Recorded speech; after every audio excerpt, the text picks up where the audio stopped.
be able to, no, I'm just kidding.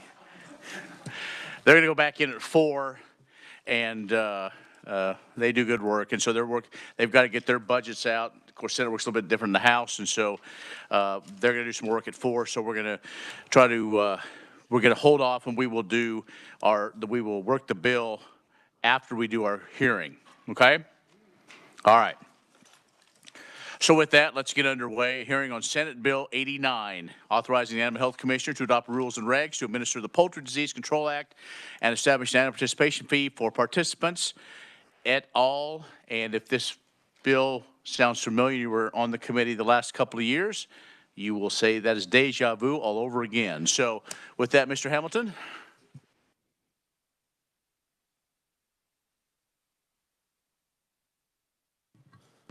Thank you, Mr. Chairman, members of the committee. Senate Bill 89 would amend the Poultry Disease Control Act to authorize the Animal Health Commissioner to adopt rules and regulations to administer such act and to establish certain fees related to the act. The National Poultry Improvement Plan was established in 1935 to diminish the spread of certain poultry diseases and to promote the testing and monitoring for such diseases. Section 1 would amend the definition section of the Poultry Disease Control Act. It would remove the definition of hatchery and make technical updates to various definitions. Section 2 would amend KSA 2910 to authorize the Commissioner of Animal Health to adopt rules and regulations for the purpose of establishing annual fees for plan participation and obtaining certification regarding testing and diagnostic services related to pullorum typhoid or fowl typhoid. Section 3 would amend KSA 2911 to require that poultry shipped into Kansas must be from a source that participates in the plan and meets all the requirements of the plan or equivalent requirements. It would also remove certain references to hatcheries. Section 4 would amend KSA 2912 to require each person participating in the plan to pay the commissioner an annual plan participation fee not to exceed $50. Section 5 would amend KSA 2913 to require that all poultry taken to public exhibition in Kansas come from a flock that participates in the plan, is in compliant therewith, has negative pullorum typhoid and fowl typhoid tests within 90 days of such exhibition, or is included in a surveillance program approved by the commissioner. Section 6 would amend KSA 2914 to require each person performing any testing or poultry disease diagnostic services pursuant to the Act to pay an annual certification fee not to exceed $50. Such certification would expire on September 30th following its issuance. Additionally, any person who requests such testing or diagnostic services related to pullorum typhoid or fowl typhoid would need to pay a fee not to exceed $100 per visit to each location participating in the plan. Senate Bill 89 also provides that any such testing or diagnostic services done by anyone other than the commissioner's authorized agent, or a person certified under the Act would not be sufficient to support participation in the plan. Section 7 would amend KSA 2915 to provide that the commissioner may revoke participation in the plan for failure to comply with the Poultry Disease Control Act, any plan requirements, or repeated outbreaks of pullorum typhoid or fowl typhoid. Senate Bill 89 would become effective upon publication in the statute book. With that, I'd be happy to take any preliminary questions. Any questions for Kyle? Representative Mosier. Thank you, Mr. Chair. Thank you, Kyle. Random question. Does this affect 4-H'ers taking poultry to their county or state fairs?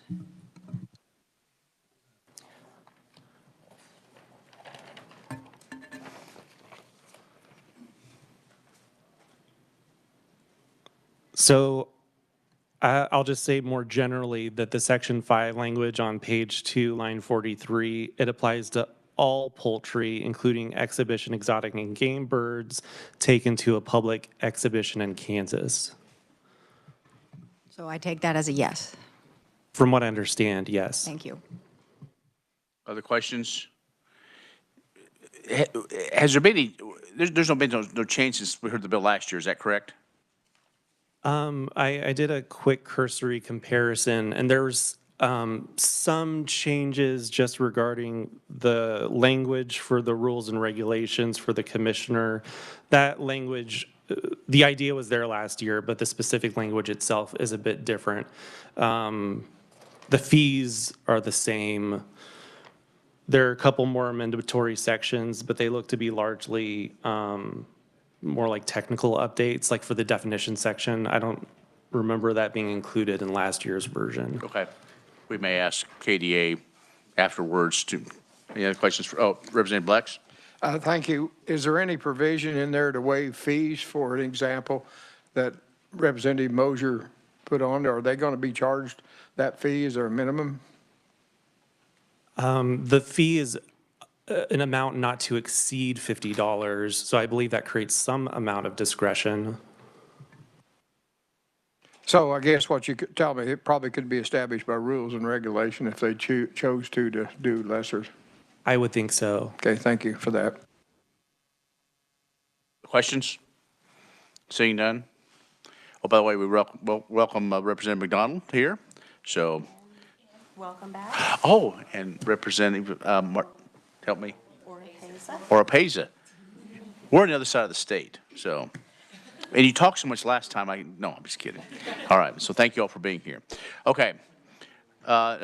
Ms. O'Hara, what about the fiscal note? Thank you, Mr. Chair. The Department of Agriculture indicates that enactment of the bill would increase expenditures by $35,500 in fiscal year 26 and $40,500 in fiscal year 27 from agency fee funds for field veterinarian routine surveillance salaries, agency administrative staff, and antigen supplies. Currently, these services are provided at no charge, and the agency estimates the bill would generate revenues totaling $11,250 per year for registrations for a certified tester and $7,000 per year for on-site testing for participants. Any questions for Heather? Seeing none, we will go to our first proponent. We welcome Samantha Boniface, who is a policy intern, and she is a Flinchbaugh Fellow with the Kansas Department of Agriculture. Welcome to committee. Thank you. Good afternoon, Chairman Rajes and members of the committee. My name is Samantha Boniface, and I'm a policy intern this semester at the Kansas Department of Agriculture through the Flinchbaugh Fellows Program. I do want to note behind me today are the Assistant Secretary, Josh McGinn, and Assistant Animal Health Commissioner, Dr. Sarah McReynolds, who will help with questions and have far more expertise than I might have as an intern. But I do thank you for the opportunity to testify today in support of Senate Bill 89. The Kansas poultry industry is a highly valuable industry despite being smaller in comparison to other sectors of Kansas agriculture. Kansas is the home to some innovative and high-value egg-laying and poultry genetics companies, in addition to the commercial egg layers and game bird producers and turkey growers. Kansas generates approximately $272 million in total value of annual poultry industry production. Established in 1935, the National Poultry Improvement Plan, or NPIP, was enacted with the goal of protecting the poultry industry from disease and has led to significant growth in the industry. The primary disease that the NPIP was drafted to address is pulmonary typhoid, which can have a chick mortality rate as high as 80%. Even if an affected bird recovers, it continues to be a lifelong carrier that can transmit the disease to their offspring. I do want to note that the Division of Animal Health provides services in all areas of poultry disease, but this specific program and this bill specifically address pulmonary typhoid and other Salmonella pulmonarum related diseases. The vast majority of U.S. states prohibit the entry of any poultry shipments except those designated pulmonary typhoid clean. In order to certify that their shipments are pulmonary typhoid free, businesses participate in the NPIP to ensure their products have tested negative for pulmonary typhoid before leaving their home state. Most U.S. trading partners importing poultry and products from the United States also require NPIP participation. Accredited veterinarians may be requested to inspect breeder flocks participating in the NPIP for compliance with standards and to issue health certifications. The NPIP has become such a commonly used program for disease eradication that it is often a requirement for participation in local, state, and county poultry exhibitions. The poultry industry in the United States has experienced remarkable growth, largely due to the NPIP, which combats diseases like Pulmonary typhoid that have previously hindered production. By introducing disease testing and certification programs, the NPIP helped the poultry industry to grow, including expansion on national level of both small-scale and commercial operations. Over time, the industry-led NPIP expanded to address additional diseases, allowing the industry to thrive and produce billions of pounds of poultry and eggs annually, which can be found on breakfast and dinner plates across the country. Since 1945, Kansas has participated in the NPIP. The Division of Animal Health within KDA serves as the official state agency for the administration and oversight of NPIP programs in Kansas. This includes interstate commerce, imports and exports, disease surveillance, testing, permitting, and disease response plan activities. These activities have been carried out by the Division of Animal Health veterinarians at no cost to the businesses and individuals requesting the service. Senate Bill 89 would enable KDA to assess a participant fee for any entity or person who wants to voluntarily participate in the NPIP program. This participation fee would not exceed $50 annually, and this bill includes a 60-day grace period in order to remain a participant in the program in good standing. Additionally, anyone requesting testing or diagnostic services pertaining to NPIP would be assessed a service fee that would not exceed $100 per location. If an individual or business wanted to perform their own testing, KDA would continue to work with outside certified individuals who may elect to become a certified tester for Pulmonary typhoid. Under Senate Bill 89, those interested in becoming a certified tester would be charged a fee not to exceed $50. Once certified, an individual would be capable of performing poultry disease diagnostic services pursuant to the Poultry Disease Control Act. As we have developed our proposal for this bill, KDA's animal health team has reached out to the Kansas poultry industry for their feedback and input and have received general support for this plan. In addition, we want to draw attention to the testimony which was submitted by poultry industry representatives for today's hearing. Their testimony indicates that they are supportive of this bill and in particular are in support of the poultry surveillance program. Thank you again for the opportunity to testify in support of Senate Bill 89. I'm happy to stand for questions at the appropriate time, or if it's okay with the committee, defer to Assistant Secretary Josh McGinn or Assistant Animal Health Commissioner Dr. Sarah McReynolds. Thank you. Thank you for your testimony. No, you will take all the questions, don't you? Perfect. Very good. You did a good job. Any questions? Looked like she did her research and her homework. I'm assuming you wrote that testimony by yourself? I did not. Oh. The team at KDA has been extremely Okay, helpful. okay. I've wrote other testimonies, but not this one. Sure. Okay. Representative Seibert. Thank you, Mr. Chairman. And I'm sorry I was a little late. I had constituents in my office again. I don't know why they keep coming and seeing me. I don't know if they just don't like me or not. But anyway, with the poultry, is this like for egg-producing people, poultries too? Is this poultry bill? Okay, maybe, I don't know if you can answer it, but we're trying to get one built, but we can't get a water permit. And it needs a water permit for 1,000-gallon water per day for a 10,000 chicken facility. So maybe you can help me with this afterwards. Mr. Chairman, is it okay if I defer to our Assistant Animal Health Commissioner? It's fine. Dr. McReynolds, I'm not sure you or if Mr. McGinn wants to come, because we have a couple questions I think we'd like to get some answers. So yes, go ahead. Thank you, Mr. Chair. And Representative Seibert, we would be happy to talk to you about that offline, but that is a permit that we would process through Division of Water Resources. Thank you. Thank you. That's fine. What about that question about the youth, the 4-H and others, the show chickens, show poultry? I guess I'm not sure what the yeah. Dr. McReynolds? Yeah, thank you, Mr. Chairman. My name is Sarah McReynolds, and I serve as the Assistant Animal Health Commissioner within the Division of Animal Health.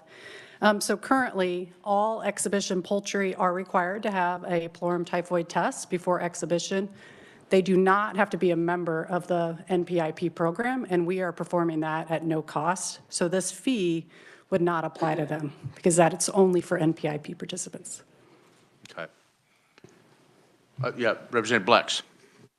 Thank you, Mr. Chair. Would that test be prior? Could that be, for example, if a youth brought a chicken to a county fair or something for exhibition, would there be somebody there, or would that have to be done ahead of time? How would that process? Can you help me out? Yes, I'd be happy to. Currently, what we do, our field veterinarians located across the state set something up with the extension agent. Some counties prefer to do it prior to the fair, and some counties prefer to do it at check-in, but we work with the county extension agent to set up that time. One more, does that test take any time? I mean, how? No, it's a pen side, even though they're chickens. It's just right there on a plate, and it's done within minutes. So it's just a drop of blood. So it's something that we can do on site and very convenient, which is why we allow certified testers. Thank you. Okay. Other questions? The experts? All right, seeing none, thank you. Great, thank you. Okay, also, as a proponent, we have Taylor Nickel from the Kansas Livestock Association. Welcome back to committee. Thank you, Chairman Rogers and members of the committee. My name is Taylor Nickel, and I'm here on behalf of the Kansas Livestock Association. I know you heard from me last year, so I'll keep it short, and there's one thing that I do want to focus on, and that's the animal disease control funds and the funds that are paid in and then paid out through services received through the department. And so KLA is in support of Senate Bill 89 because it does more freely allow those that are receiving services from the department to also pay their fair share as well. So currently the Animal Disease Control Fund is largely funded by swine and cattle operations across the state. And I've listed you some of the fees that we as livestock producers pay in to that fund, and that is fees collected by the agency at livestock auction markets, your livestock dealers licenses, your feedlot operator licenses, certificates of veterinary inspection, or your commonly known as health papers, and then calf hood vaccination tags. And so this bill would allow the other industries, and specifically the poultry industry, to pay into that fee as well for services that they are receiving, which is the testing brought forth by this legislation. And so again, KLA stands in support of the bill, and I'm happy to answer questions if you have any. Any questions for Taylor? So again, you didn't see any major changes to this bill. The position of KLA is this helps broaden the scope, so that your needs will be taken care of through these fees, through life. Yes, I mean, obviously our fees are not changing, but it does allow other species groups who are receiving services from the department to pay in their fair share for the services that they receive. And so they obviously are not receiving as expensive services as the livestock industry does. Therefore, the cost share may not be the same, but again, everyone is paying into that disease control fund. All right, very good. Other questions? Seeing none, thank you. Thank you. Anyone else wishing to be an oral proponent of Senate Bill 89? Seeing none, I have no one written only. We do have from Gunnar Dunham, DVM, corporate veterinarian for Cal-Maine Foods. And I have no other testimony, so anybody else wishing to testify against the bill? Seeing none, anyone wishing to testify neutral on the bill? Seeing none, we will close the hearing on Senate Bill 89. 3:53. All right. 7 minutes to walk up the stairs. Okay. We will now work House Bill 2012. So with that, we will call on Mr. Hamilton, if you would give us again a quick briefing of this bill. Thank you, Mr. Chairman. House Bill 2012 would provide an income tax credit for the sale and distribution of ethanol blends for motor vehicle fuels. It would apply for taxable years 2026 through 2031, and the amount of the credit would be equal to 5 cents per gallon of higher ethanol blends sold by a retail dealer or a distributor. The total amount of tax credits that could be issued pursuant to the section could not exceed $5 million per tax year. And again, it would apply to retail dealers who operate retail service stations and also distributors who distribute the blend directly to the end user. Thank you, Mr. Chairman. All right, thank you. And also, appropriate day, I guess, Fuel True was here. So if you had their lunch, and so, all right, let's get going. Committee, what is your pleasure on this bill? Representative Gardner. Thank you, Mr. Chair. I'd like to bring an amendment to this bill. If Kyle would distribute.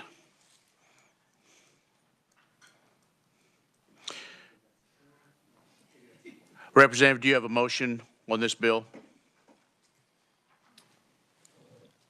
The amendment or the? We need to get the bill. What do you want to do for the bill? I move that we got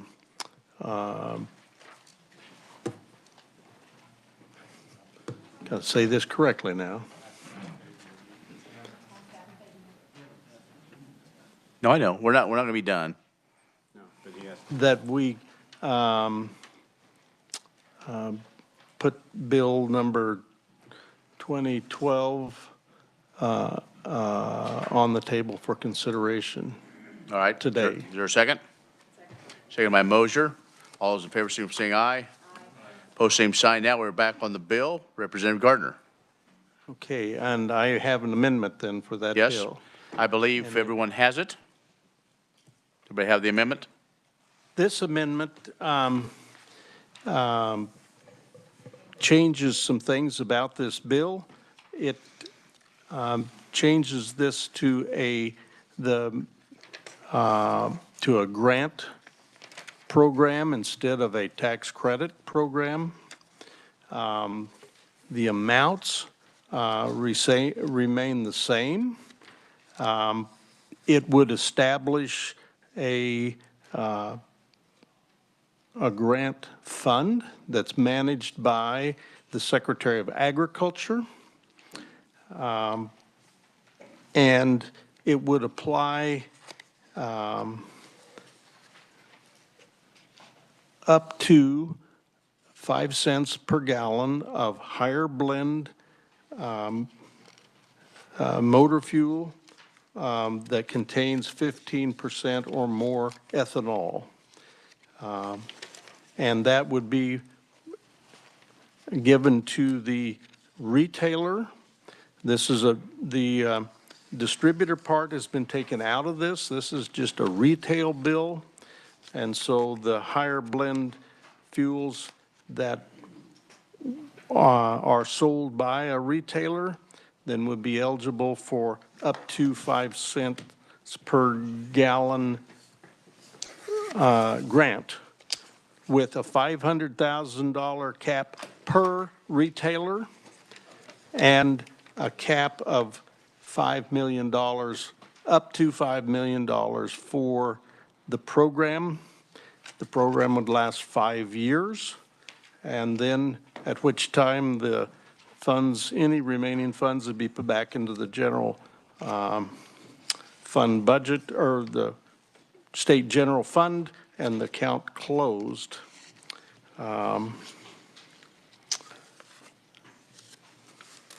And I would stand for any questions that anyone might have about this. Okay, that's fine. Thank you, Representative Gardner. Now, I'm going to bring in the Revisor Hamilton here just to make sure we got just kind of that technical, you know, I think Representative did a good job, but just a couple technical things because we are kind of changing the nature of the bill. Sure. And if you don't mind, since this is new language, I'm going to just start on page 1, and I'll cover some of the same ground. But in subsection A, we have a definition section. And for the most part, a lot of the definitions are going to be the same as the underlying bill. We're still talking about the higher ethanol blend that's between 15% and 80%. But you'll notice that this bill does not deal with the distributors who are sending product to the final end user. It's just the retailer, which is defined to mean a person that engages in the business of selling motor fuels to the end user at retail service stations. And then you move down to the next line. Retail service station means a location in the state from which higher ethanol blend is sold to the general public and is dispensed directly into motor vehicle fuel tanks for consumption. In subsection B, that is when the ethanol grant program fund would actually be established, and the Secretary of Agriculture would administer that fund. Going to near the end of subsection B, it states that an amount not to exceed $5 million would be transferred to that fund on an annual basis. And of that $5 million, an amount not to exceed $50,000 could be used by the department to cover expenses for the administration of the fund. And so the process for applying and receiving these grants would, well, I'll start with subsection C1 that actually states that the amount not to exceed $5 million would need to be transferred from the state general fund to the ethanol grant program fund. And as stated by Representative Gardner, in any year where that transfer of $5 million would be made and the fund still has a remaining balance, the transfer would be reduced by the amount of that balance to ultimately bump it back up to $5 million. So subsection D on page 2, that establishes the ethanol grant program itself within the Department of Agriculture. And so it states that during the month of July of each fiscal year, a retailer may submit an application to the Secretary for reimbursement grants. The application would be in the form and manner approved by the Secretary. The application would be required to include a report of the total number of gallons of higher ethanol blends sold by such retailer during the preceding fiscal year. It would also need to be signed and verified by oath or affirmation that the contents of the application are accurate. If the Secretary finds, after notice and a hearing conducted in accordance with the provisions of the Kansas Administrative Procedure Act, that the retailer fraudulently or deceptively obtained or attempted to obtain a grant reimbursement pursuant to the section, the Secretary would require the retailer to repay the entire amount of the grant reimbursement that was fraudulently or deceptively received, and then that clawback penalty would be in addition to any applicable civil or criminal penalties allowed by law.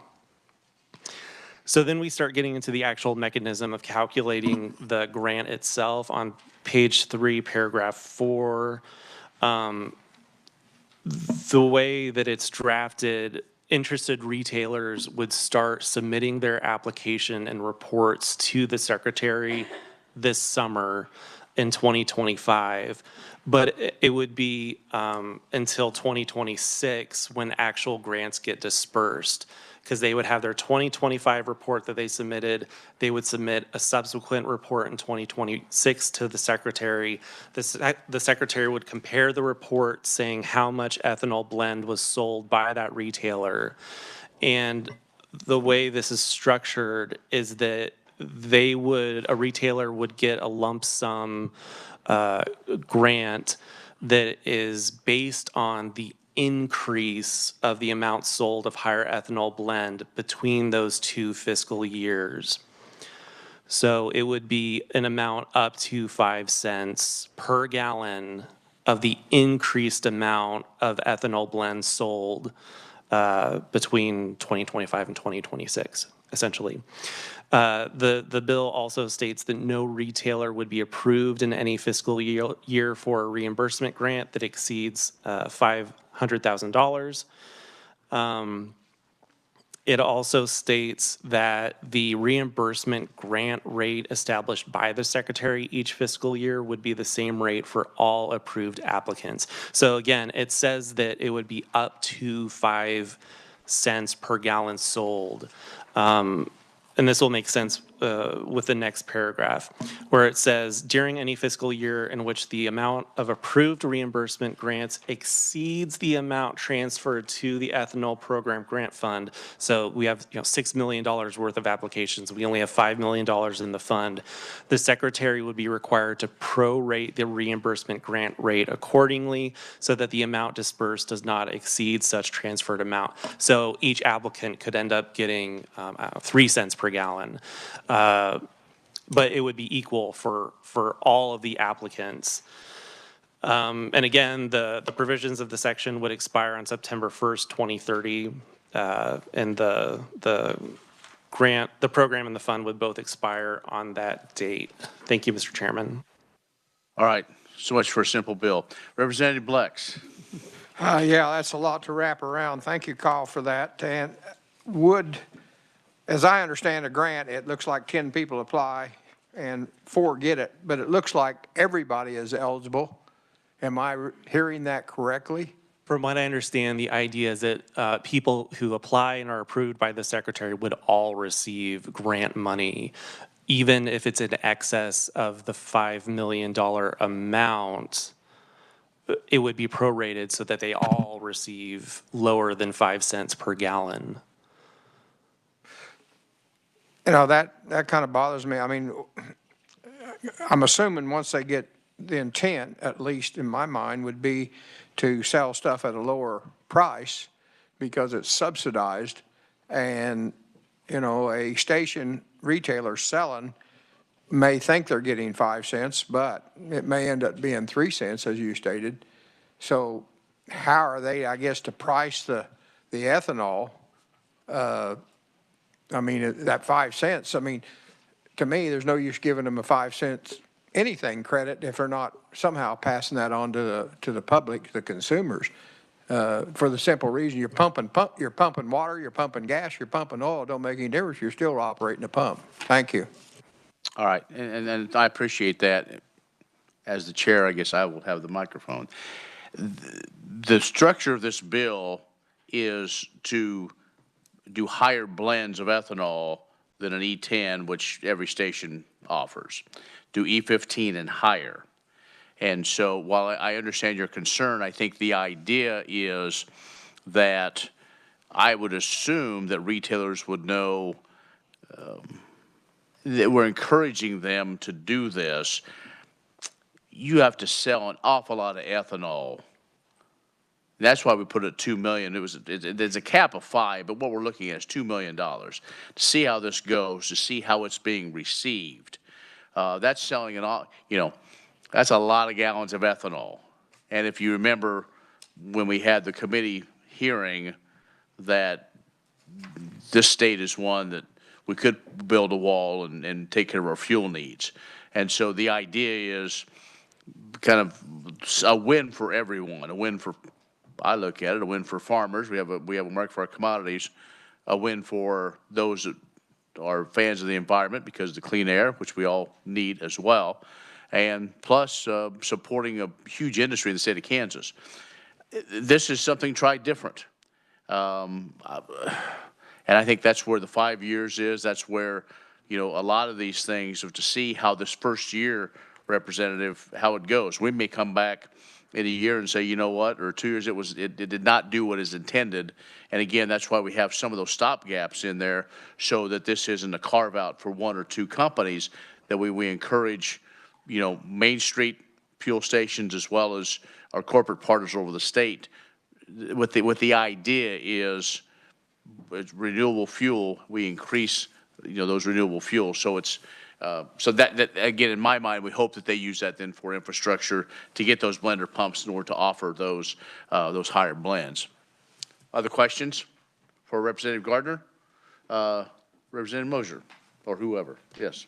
Thank you, Mr. Chair. Not so much a question, but out of the 2,000 retailers that sell gas across the state, there's 150 that sell E10 and E15. So I don't think there's going to be a great lot of retailers, you know, and like you said, the 5 cents, you have to sell a lot of ethanol to get that. You said of all those, only 100 and some do higher blends right now. Is that what you're telling us? 150. Okay. That have over E15. E10 or E15. How many again? 150. 150. Okay. All right. Representative Featherston. Mr. Chair, where's the $2 million number coming from? As far as where the money's coming from, The bill says 5. Yes. And you said what we were looking at was 2. I believe the language says, correct, that up to $5 million, not to exceed, where the correct language is. The idea is, with the financial constraints we're under right now in the state, sans the 121 million that I guess came in tax revenues the other day, we thought that is a team effort, if you will, to say this is a program we believe that should be started and see where it takes us. And talking with other industry providers, I think that 2 million is a good goal to start out with, to see how this program works. Okay? Yes. And then just to make sure I'm tracking, this $2 million number will go through ag budget, or will just come out of here and be, I don't care either way, I'm just curious. I just want to get my notes correct. Right. Well, it's state general fund money, correct? I assume this year would be in the trailer bill. I'm not sure whichever one it is, so yes. But that is the idea of where it will come from. Yes. Other questions or comments on the bill? Representative Gardner? Thank you, Mr. Chair. I would like to just for the committee to think about that 5 cents. If you sell 1 million gallons of higher blend fuel at 5 cents, that'd be $50,000, which would be probably in the neighborhood of about half of the cost of installing a blender pump to sell that. So that's the kind of incentive we're putting here. And the retailers could use this grant to either put in more blender pumps or to reduce price. But either way, that it would make us more fuel independent, and it would support our production of the corn or sorghum here in the state and the plants that produce it. So it'd make us, as well as the environmental benefits, we would also be supporting the Kansas economy with this. Okay. Representative Minix? Thank you, Mr. Chairman. I think everyone sitting here is looking at or visualizing a filling station where you pull in and you get your fuel. I've got some 2,500 gallon tanks on the farm. I'd be tickled to buy E15 if I can get it at a discount. The retailers are going to have to invest in a separate tank or a blender station to be able to create this E15. They could take E10 and add a little more ethanol with it. So they're going to have an investment. This is a way of trying to incentivize them to go ahead and make that investment and expand across the state, and I'm fully in support of it. Other questions or comments on the bill? Seeing none, Representative Mosier, sorry. I just have a clarification, Okay. much like Representative Featherston. Do we need to put somewhere in this bill that there's 2 million, or is that something that approps will just, that amount will be suggested to approps? Thank you. Yes, Kyle? Well, I was just going to say, regardless of what amount the committee puts into the bill, and right now it's up Right. to $5 million, it's going to be the Appropriations Right. Committee that actually decides what the amount is. So it just depends on how high you want the ultimate ceiling to be. Right. Just because the bill says 5 million. Much like all of us have worked on the water plants for years. It didn't get fully funded, so, okay. Other questions or comments? Seeing none, Representative Gardner. Mr. Chair, I move my amendment. All right. Second by Roth. All those in favor of the amendment signify by saying aye. Aye. Opposed, same sign. Amendment is adopted. We're back on the bill. Any other questions? Now on the whole bill or comments on the whole bill? Seeing none, Representative Gardner. Mr. Chairman, I move that we pass out House Bill number 2012 favorably. As amended, excuse me. 2012 as amended favorably. Moved by Gardner, seconded by Neely. Also, as a friendly, also added to the motion to allow the revisers to make any technical cleanup if they need to, just to make sure all our discussion is, the intention of this committee is in that bill? Yes. Okay. The bill has been moved and seconded. All those in favor of passing out House Bill 2012 favorably signify by saying aye. Aye. Post same sign. Bill is passed. House Bill 2012. Okay, committee, thank you so much for your work. Next meeting will be scheduled for Tuesday, and we'll have a presentation on PFAS, which basically are those forever chemicals.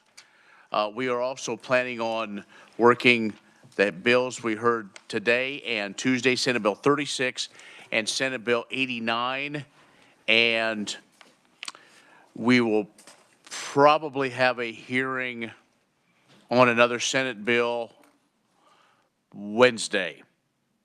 It is a bill that is, if the Senate passes it, we will do it. So we're kind of waiting, if we need to make it conferenceable. It's a Wildlife and Parks bill, or a deer bill, or duck bill, or raccoon bill. I don't know. No, I don't. Yes. Yes. Okay. And more. So yes, Representative, or well, if you want to be Advisor Hamilton. I'm fine where I am, thank you. No. Sorry, I just wanted to note really fast concerning the substitute bill, that when a bill is substituted, the committee that makes that recommendation to substitute the bill becomes the new sponsor. And so I had asked someone in our office, this bill came from taxation, which is an exempt committee, and if we substitute it and it becomes an ag committee, is that going to create a problem? And he said, no, because the bill in some form started in an exempt committee, it has been blessed, so it will still be exempt from the deadlines, even though the House Ag Committee is listed now as a sponsor. Okay, good to know. Other announcements? Seeing none, we will be scheduled next meeting, Representative Rozier, Tuesday. Tuesday? No. It's a bread day. Absolutely. No. Your birthday was Friday? Were you here? We Actually, Neely was the only one who wished me happy birthday. That's why he's the vice chair. Well, happy birthday, almost a week late. Representative White will be by your office to serenade you, along with Representative Fairchild is a great harmonizer, so. All right. Anything else for the good of the committee? Thank you all. We are not meeting tomorrow, so as soon as we get done off the floor, looks like we've got 4 or 5 bills. Hopefully you all drive safe, and we will see you next week. We are adjourned.